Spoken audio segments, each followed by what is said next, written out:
guys. Welcome to the First Responder Playbook. I am here tonight with Susan Snow. Susan is a realtor in Denver, Colorado, and I'm excited to have her here.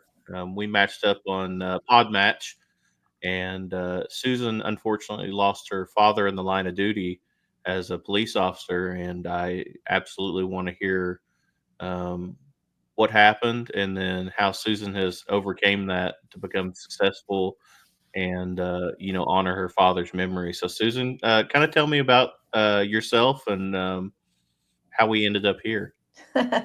Sure can. Well, I'm actually moving out of the real estate world. I am going into coaching. I'm And actually just got my life and career coaching certification, so that awesome. is awesome. I'm in the process. And it all revolved around my journey. So I am doing that. I'm a trauma resiliency coach. So that's what I do. I'm also a speaker and an author. I have been with my husband for almost 40 years, which is nuts. I have three grown kids.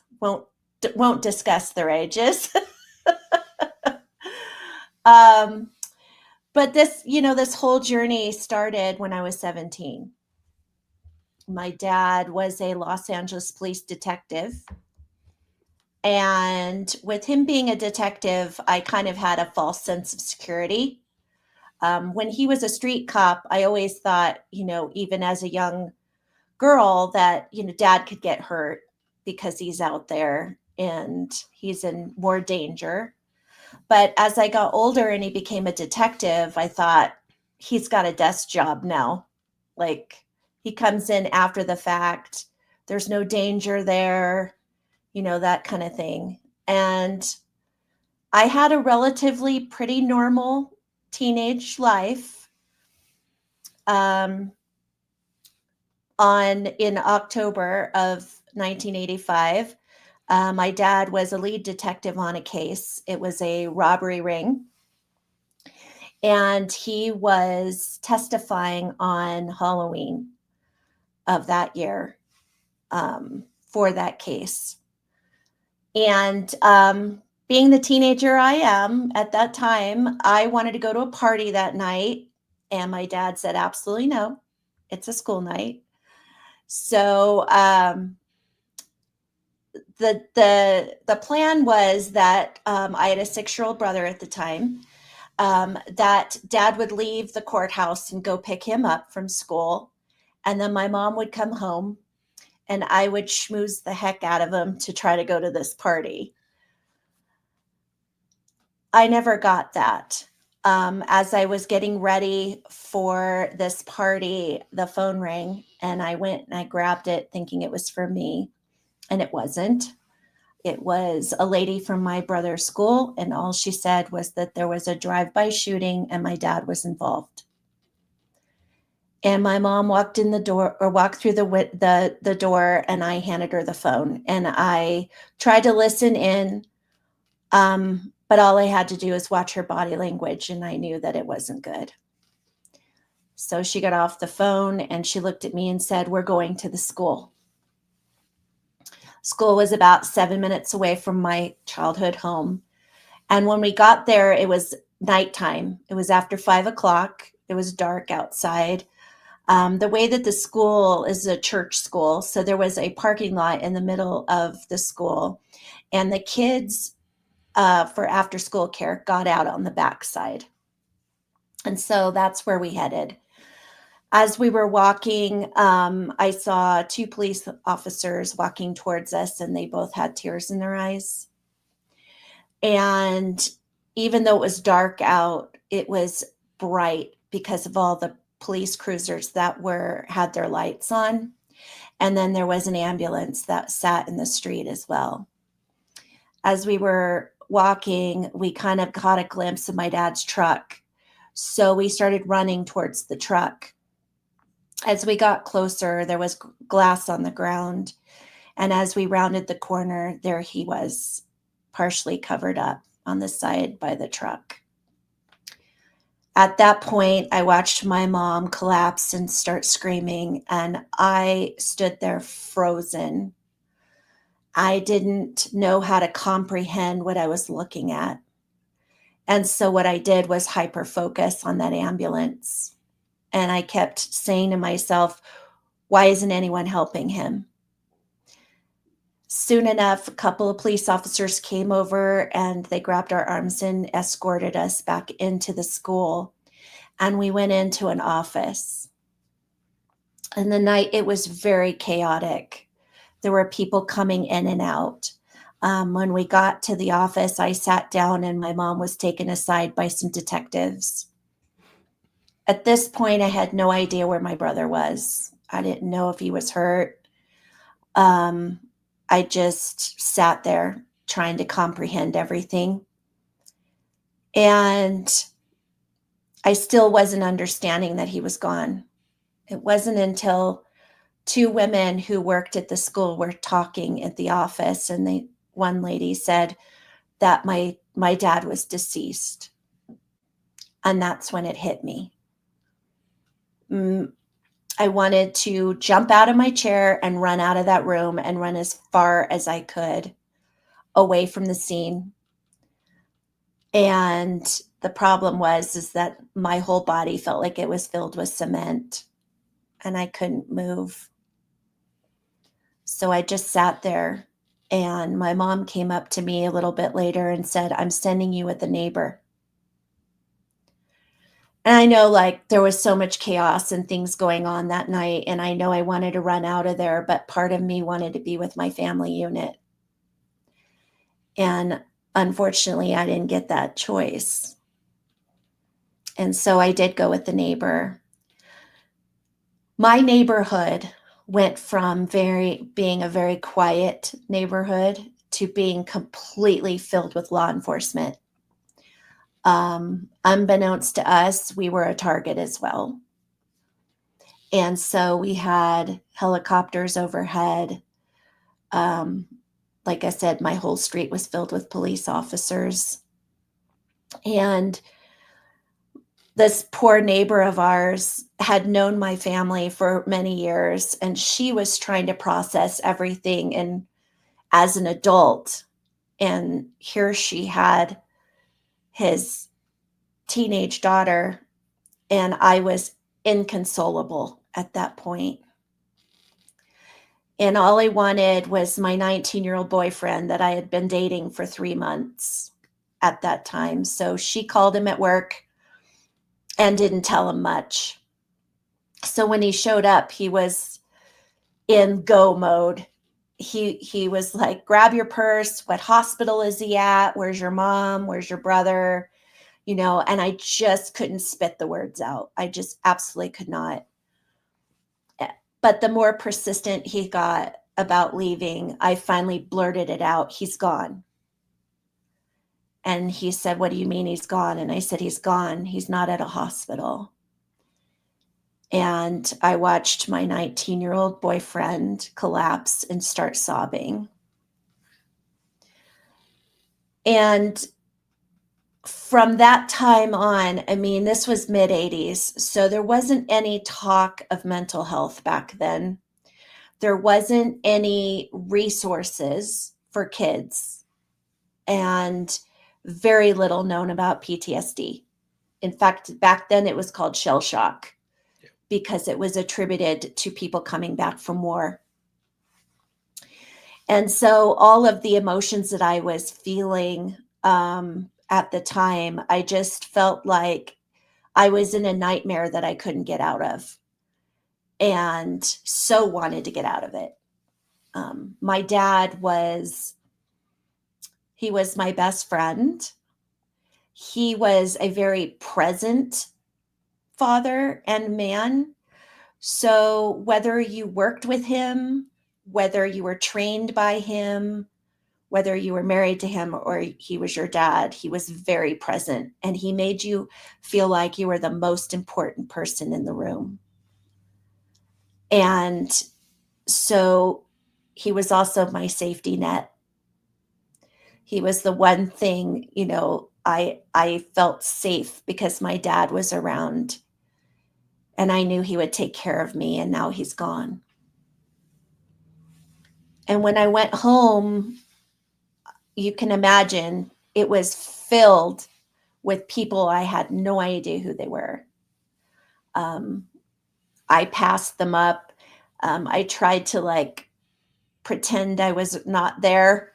Went straight to my room and hid, and that was the best thing I could do for myself at that very moment, because I didn't want to answer any questions, and I just didn't want to talk to anybody at that point.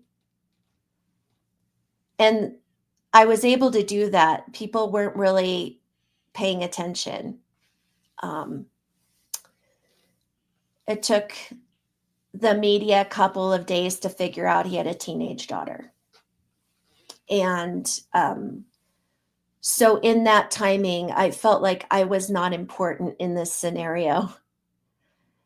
If you can imagine, the last thing my dad did was to save my brother's life by telling him to duck down in the truck. So, all that focus was on him, and so be it, right? Um, that's the way it should have been. But I felt like I was pushed aside. And even with LAPD, and I've talked to them about this, I spoke at one of their conferences. And at the time, they had systems in place for the widows and the widowers. They didn't have any systems in place for the children. So they kind of didn't know what to do with us. Right. And it was 6 days before they found the men that were involved. This was a planned out assassination of my dad, and there were multiple men involved in the planning. So for that 6 days, I had Metro officers in my front yard, in my backyard. Um, I still had the helicopters, and then I had um, bodyguards, plainclothes police officers that followed me around wherever I went. And so, on top of losing my dad, on top of having the mental stress of it all, I was not able to grieve privately because there was always someone in my face, whether it was,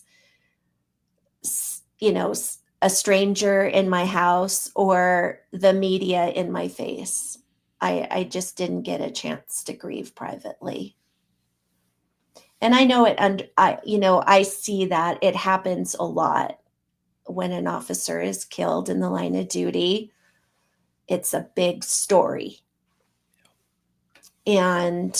But at the same time, there was just so much of my world that had just completely shattered overnight.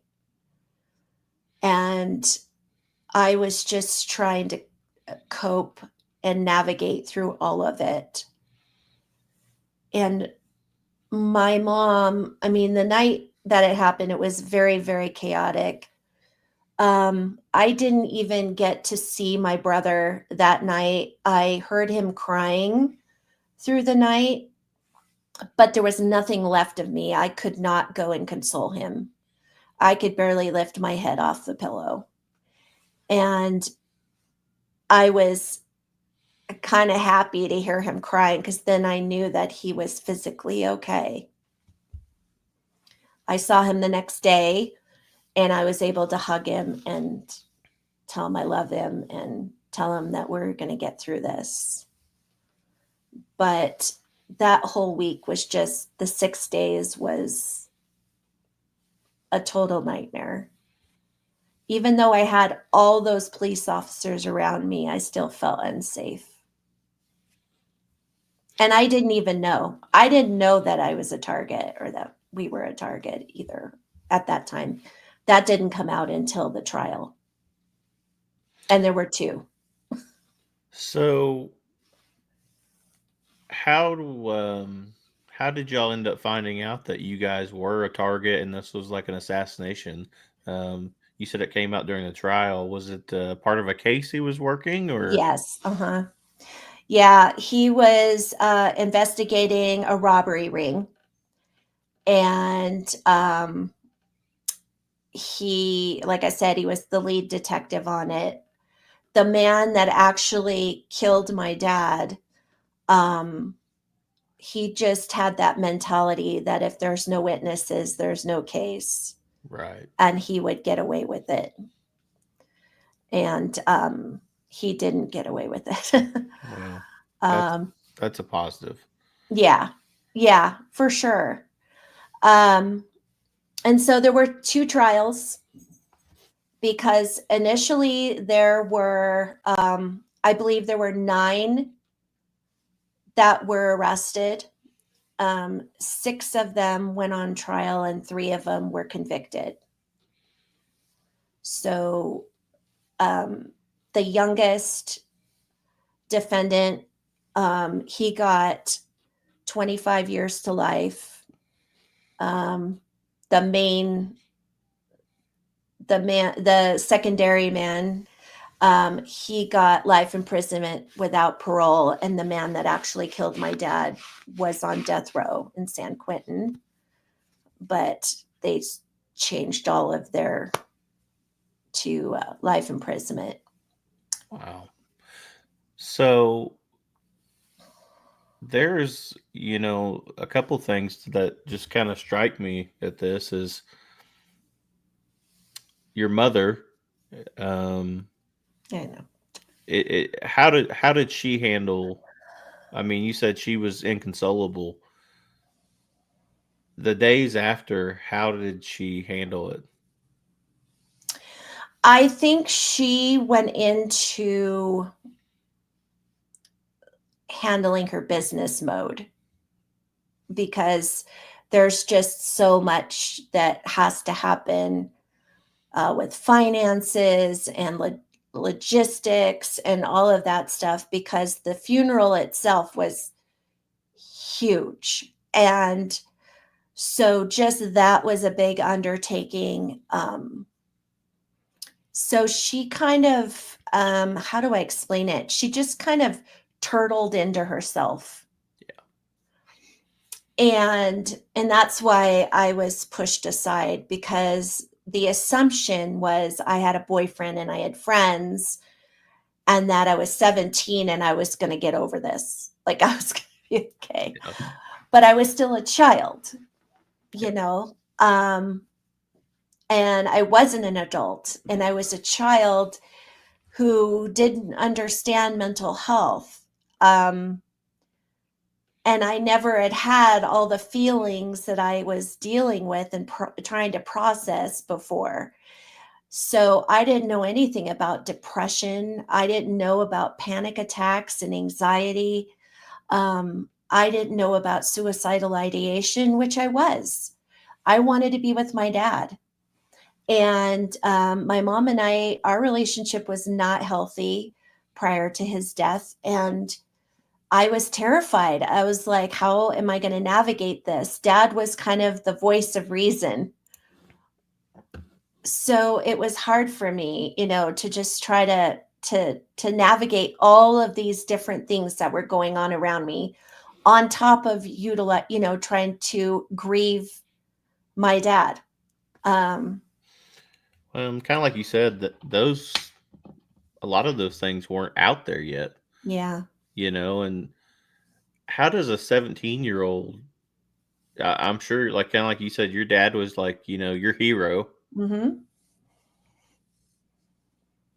I can't even begin to, because my dad was in law enforcement for 40 years. And so, like, I can't even begin to imagine, like, what all you went through. And then, kind of like you said, um, people were there, but they weren't there for you. Yeah, They were there to physically keep you safe. They didn't actually, like, take care of your mental health side. right. How long I did it take for you to start realizing what all was going on, and how did you start handling that? Well, unfortunately for me, I was like, in the very beginning, I was living in a cloud. I just, if you pushed me in a certain direction, that's the direction I would go. I wasn't advocating for myself, and I certainly was not verbalizing what was going on inside of me, because I felt like somebody would just stick me in a loony bin and call it a day. I felt completely out of control. And um, so my mom came to me and said LAPD was going to pay for all three of us to go to therapy. And I thought, okay, well, if you go to a therapist, you're nuts. Because that was my mentality as a teenager. Right. But when my mom voluntold me that I was going to therapy, I said, okay, that's what I'll do. And in hindsight, I don't think this guy was educated enough in trauma that he didn't want to dip his toes in the weeds, if you know what I mean. He didn't ask me anything about that night. And I know that's like crazy, but that's what gave me the clue later down the road that he was not capable of walking me through that. So he didn't. And our sessions were all about normal things, like my relationship with my mom, my brother, my boyfriend, and school. And that was it.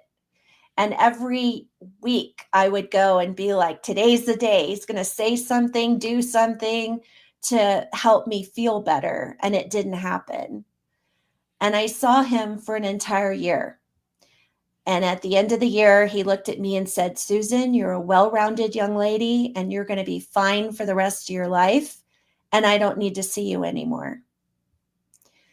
So I walked out of his office saying, okay, I've snapped. I'm crazy. Not even a professional can help me. So I'm just going to have to figure this out on my own. Yeah. And from then on, I lived in fight or flight. And freeze, definitely. I definitely created an emotional mask with the things that people would say to me. So people would say things like, you're so brave, you're so strong. And I would say, okay, I'm brave and I'm strong. And that was my emotional mask. And that's what I put out. Unless someone asked me, like really dove, they were not going to be privy to the information. Right. So I lived in the fight or flight and freeze for 14 years of my life. And in hindsight, I kind of, masking is a lot like compartmentalization. Yep. And I talk about this a lot with law enforcement. But for me, it was just a way that I could just pretend that the things around me weren't affecting me. And it also kept me from seeing things that were healthy, that, relationships that maybe that were toxic, but I molded myself to make it work. And I people pleased, and I did all of the things that you do when you're not healed. Yep. So I married the boyfriend, and we had 2 kids when we decided to leave Southern California and move to Colorado.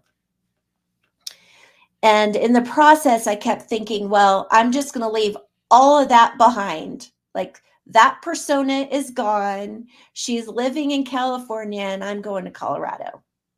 So I thought I could leave my geographic area and that my problems would all go away.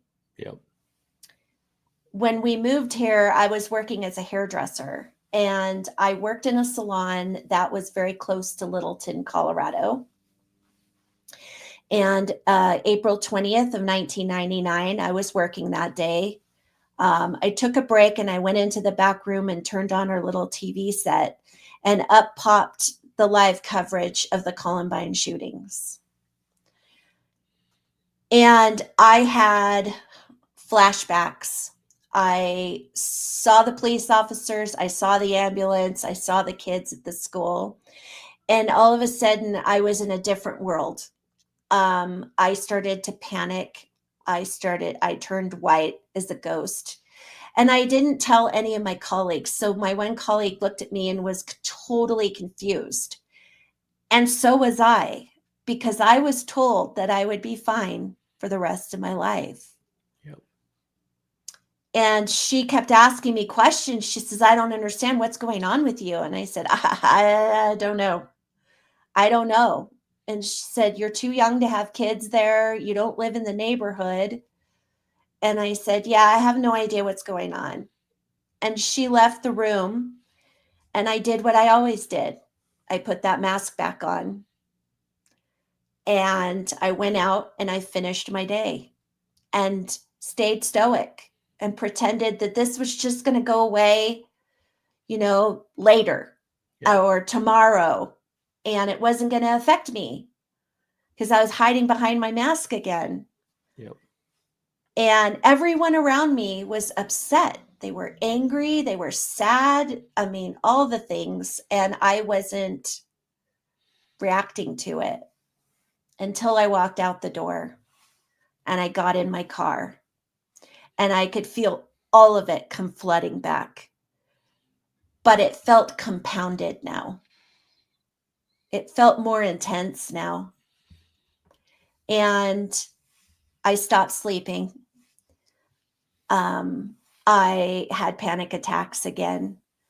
I started to go down the road of suicidal ideation again. And I had literal fights in my head because part of me didn't want to feel this way. But then I had babies that I didn't want to leave. And so I just felt like I was spiraling, and I didn't know what to do about it. And my very smart husband saw it happening, realized it was a slippery slope. And he met me at the door one day and he said, you have two choices. You either get help today or I'm putting you in a hospital. So at that point I was scared. And I put up the white flag and I said, okay, I'm going. I'll go to the doctor. And I made an appointment that day to go see a physician, and he put me on antidepressants because that's what they do. Yep. And then he handed me a business card and he said, I want you to make an appointment with this therapist. And I was like, I tried that and it didn't work 14 years ago. So what makes you think it's going to help me now? And he said, you don't have a choice. So I made the appointment. The next day I went and I saw this woman, and it said she was a trauma therapist. I knew in the first 3 minutes of sitting in her office across from her that this was different.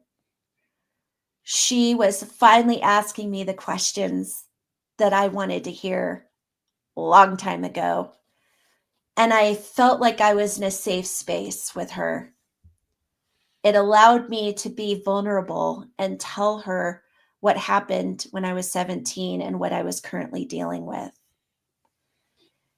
And as she sat and she listened to me, she stopped and she said, Susan, everything that you have gone through since you were 17 is normal because you have PTSD. And I kind of looked at her funny because I was like, wait a minute. I am not in the military. I didn't go to war. What are you talking about? And she said, no. She said, listen to me carefully. Anyone who goes through any kind of trauma can experience PTSD. But what you need to know is that PTSD isn't something that just goes away. It's something you learn to manage. And in that moment, I had hope. In that moment, I knew I had found my person, the person that was going to be able to help me heal, to guide me in the right way. And I was so grateful in that moment being with her and knowing that she was my person. And I finally felt like I wasn't crazy. I hadn't snapped, and that I can heal from this. I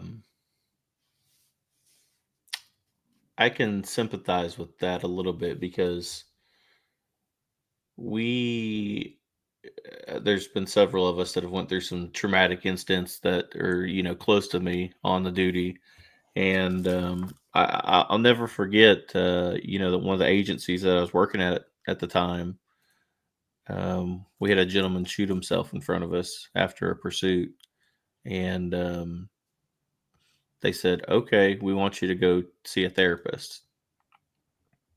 Okay. And I'd heard the horror stories. They send you to somebody with your EAP, somebody that's not trauma informed, and I never went. And my partner did. He went through. He actually ended up going through EMDR, Mm-hmm. and that I would say completely changed his life around for the better. He had some personal things going on, and ever since then, it's just like he's learned how to process those things, and he's doing 1,000 times better. But I never went, and kind of like you said, was well, I don't want to go to therapy. Why would I go to therapy? And I'll never forget. And I really don't talk about this often, but I don't mind sharing it because I'm at a point in my life that if I don't help somebody else, then what am I doing with my life? I'll never forget I was playing Xbox, just sitting at home playing NBA 2K, and I just started getting hot all over, and I started sweating, and my hands started sweating, and I'm like sitting in a 65-degree living room, and I'm like, what is Mm-hmm. going on with me? And it just kept getting worse, and I thought I was having a heart attack. Mm-hmm. And I called my parents. My parents lived like 20 minutes away, and I was like, hey, I'm 30 years old, and I think I'm having a heart attack. And they're like, you're not having a heart attack. Like, I'm telling you, I need to go to the ER. And my parents came and took me to the ER. And of course, they drew blood. And by the time I actually saw the ER doctor, it had been a couple hours, and, everything was kind of back to normal. And he asked me, he says, have you ever had a panic attack before? And I started laughing. I said, Doc, I'm a cop. I've never had a panic attack. And he's like, well, you did tonight. And I started laughing again because I'm like, there's no way. Like, I'm not having a panic attack. Like, your tests are wrong. And then you go see your primary care doctor, and they're like, hey, you want to take something for anxiety? And that's that at the time. That was their first thing was, well, let's give you medicine. Mm-hmm. And I feel like at least in Oklahoma in law enforcement, that didn't really start changing until the last couple of years. I actually just got to go through the first half of peer support training, and I was so amazed that like there's so much out there now for us as first responders to deal with this type of stuff. That was I am so happy to hear that because I remember having conversations with my dad, and especially with LAPD. yeah, And he would say things like, we see the worst of the worst of the worst, right?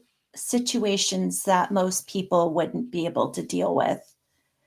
And my dad was very good at compartmentalization, yeah, very good at it, except for it would come out on weird times. So at the dinner table, he would be, he was robbery homicide. So he would be talking about the dead body he found yesterday and what it looked like while I'm trying to eat spaghetti. yeah. But the other side of that is that, you know, he said, if you chose to see somebody because you were having some issues on the job, you were chastised. You were looked at as weak. And, you know, and in my journey, and one of the reasons I wrote my book was for the law enforcement community, because I needed them to see that if I can heal from this, so can you. Yep. But what I talk about is this: the compartmentalization. First of all, first and foremost, you are a human being, and human beings can only take so much before they just snap, right? Yep.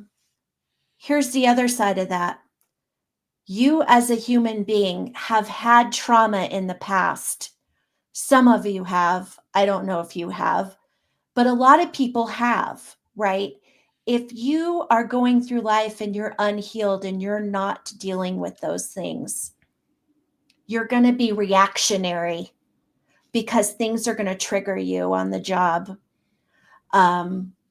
And so I think the most important thing for people who are first responders, police, is that they take care of their mental health first and foremost, because you are a human being and you do see really bad stuff out there and deal with really bad stuff. But if you've had past trauma that has not been dealt with and you go out onto the field, something may trigger you, and it may put you in harm's way or someone else in harm's way, right? So I feel like part of my message to law enforcement is there is nothing weak about seeking help. You are a human being with human feelings and past trauma. I think it's so powerful for people to take that responsibility to heal themselves, because I've talked to a lot of law enforcement about this, and a lot of them started going to therapy after the fact Yep. because they saw friends who took their own lives because of the job. And it woke them up and said, oh my God, you know, I should have done this while I was on the force. And, you know, I've had officers say to me, oh my God, if I had taken care of my mental health, I wouldn't be on my second marriage. I'd be a better dad, a better parent, whatever, right? I would have better relationships. I would be able to do my job at a higher level. Yep. So it's just, you know, my message is mental health is and should be a priority no matter what. Yep. Um, I I was I'm still trying to.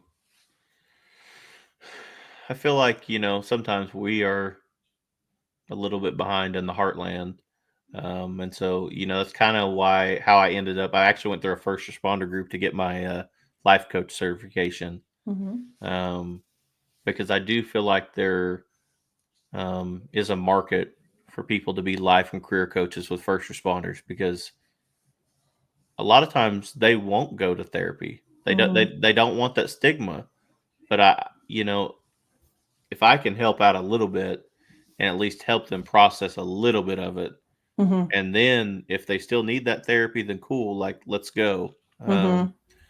But a lot of times cops wait until it's too late. And Yeah. you're exactly right. Is Well, we should have probably done this 10 years ago. Yep. And it's tough because you see friends, partners, people you work with, and then they don't take care of themselves right. Yeah.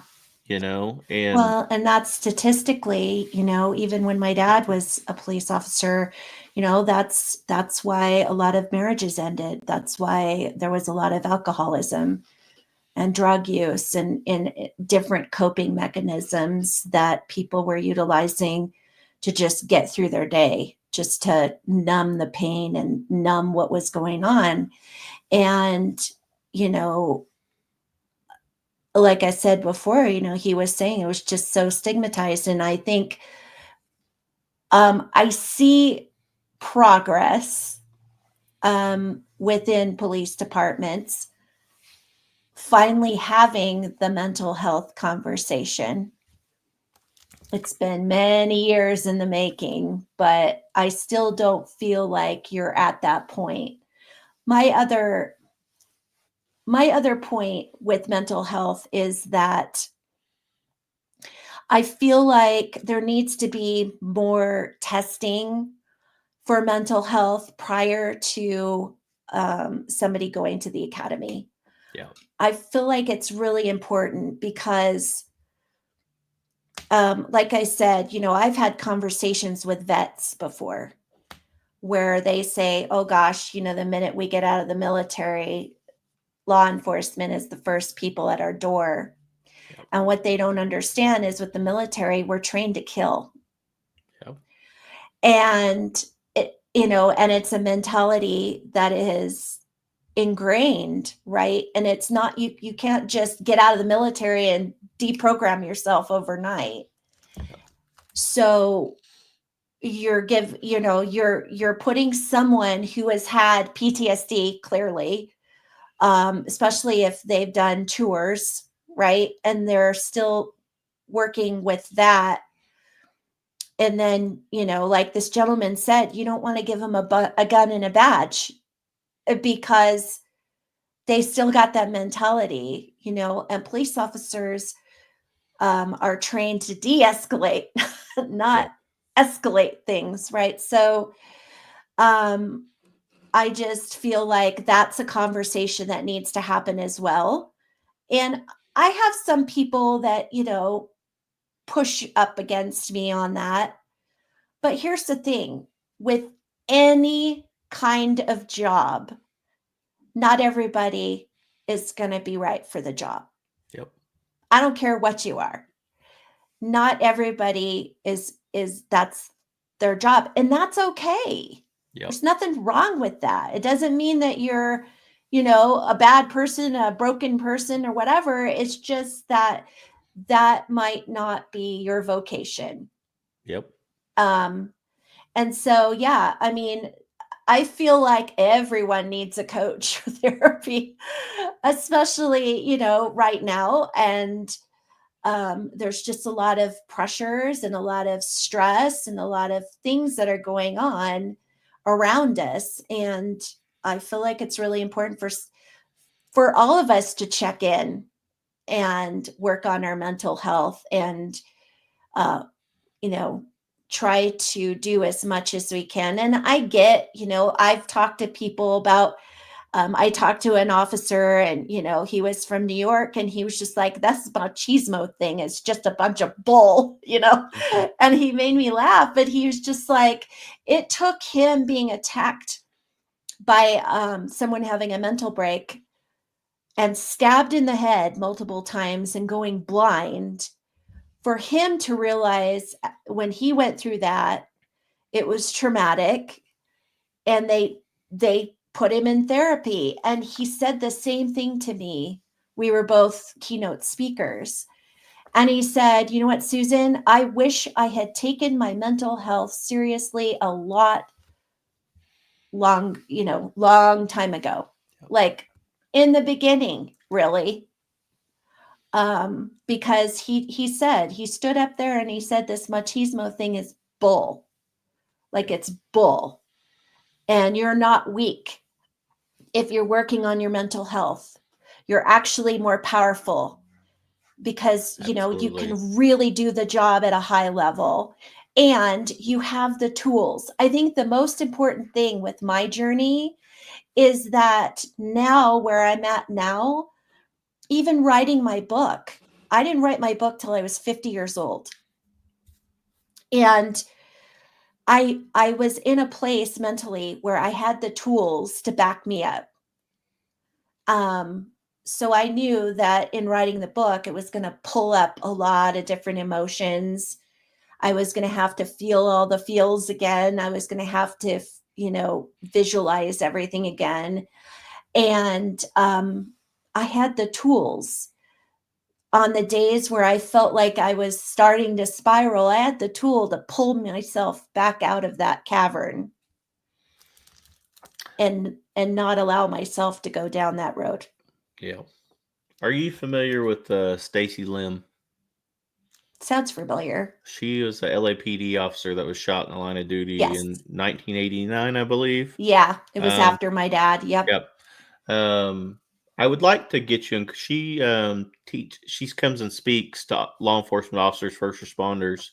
There's a program called Valor through the federal government that they go teach mental health stuff to first responders. And if you'd like, I'd like to introduce you to them, Sure. because they bring people like you out to speak their story of resilience and how they went through it and how they bounced back. But Sure. they go out and speak to just first responders, and I think your story would definitely resonate. They actually, when they came out and taught it to us, Stacy was the one that came out and talked to us, Nice. and it's much needed. It's 100% much needed. It is. It is. And the one of the reasons I wrote my book was because there was so much anger and sadness around my dad's death, even to today, and it's been almost 40 years. But because of my brother, because he saved his life, there was just so much. And I thought if people saw me on the resiliency side, if people saw that I could heal from it, then maybe they could feel some healing themselves. And as I continued to write the book, I realized that it wasn't just law enforcement, it was other people that I needed to give this message of hope and healing and taking your power back. Not giving power to the person or the thing that hurt you in the past. Yes. And even finding forgiveness, which I feel is taking your power back as well. So when I wrote the book, I had fear, obviously, about being so vulnerable and so authentic about my experiences. And my mom and I's relationship was not great when it came out, and I thought it could either break us or open a conversation. It could bring up some wounds for my husband and I. We've been through a lot in 40 years. And the other side of that was there were two men that were still incarcerated. The third one was paroled until 2017. But there were two men that were still incarcerated that I felt like me putting myself out there, am I going to have retaliation? Yep. But I felt like every time that fear came up, I would just think of the faceless people out there that needed to hear the hope and that they can heal from whatever it is that they've gone through in their life. And it would allow me to just keep bulldozing forward. How did your brother handle all this? Well, he got into some trouble as an early teen and as a young man. He got into drug use. My mom, she used alcohol as a coping mechanism. And, here's the thing, there's no blame in it, right? Because everybody deals with trauma differently. Yep. So there's no blame in it, but that was their coping mechanism. My brother dealt with a lot of survivor's guilt. Yeah. Even though he was 6 years old, he kept telling himself, I could have done this, I could have done that, I could have helped dad in some sort of way. And, he has been able to rise up from all of that. I call him my Hercules because this little boy turned into a 6'2", almost 300-pound man. Yep. Yep. Who has been through hell, who has seen horrible things. He was in the military for a while, and he is now on his journey of healing, and he's doing so well. And he and I started healing our relationship 8 years ago. And so, I told him, I said, you want to write a book? I'm right there with you. I can help you out. But, he's just not there yet. And that's Yep. okay. But yeah, he had a rough go. I can imagine. And, connecting himself with people that were not good people, Yep. which got him into trouble as well. And then on the other side of that is he had police officers who felt the need to try to be his dad, but in a very negative way. So he's had that trauma as well. Yep. And which was not fair.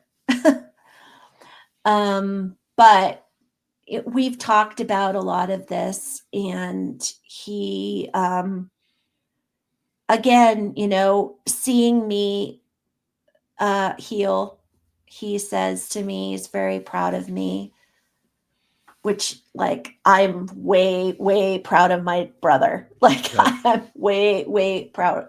I am proud of him. I am glad that he's still on this earth. Yep.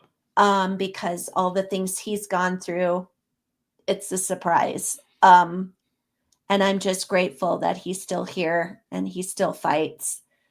And, he's got a beautiful life now. And That's awesome. I'm happy for him. And we have to celebrate those wins. Yeah, absolutely. So I don't want to tie you up all night. No, it's fine. I've thoroughly enjoyed having you on. Thank you. Like I said, your story's just amazingly powerful. And I wish I can't understand what you went through totally. I just can't. But I'm so glad that you guys have eventually been able to bounce back and turn your lives to where you want to be. Yep.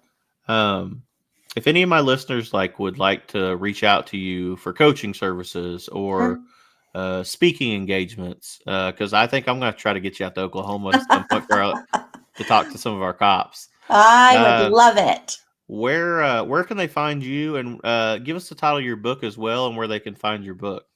Okay. Well, my book is called The Other Side of the Gun: My Journey from Trauma to Resiliency. It is on Amazon. It's a paperback form or Kindle, and coming soon, probably in the next couple of weeks, I will be on audio, and I just got out of the studio and did all of that myself. It's awesome. So I narrated myself, and so that will be on Audible as well, and I think iTunes. So I'm really excited about that. And as far as getting a hold of me, I do have a website. It's susansnowspeaks.com, and it's a one-stop shop, which cops will love. Yep. It has information on my speaking. It has information on my coaching. I do offer a 40-minute discovery call to see kind of if I'm a right fit for you. Yep.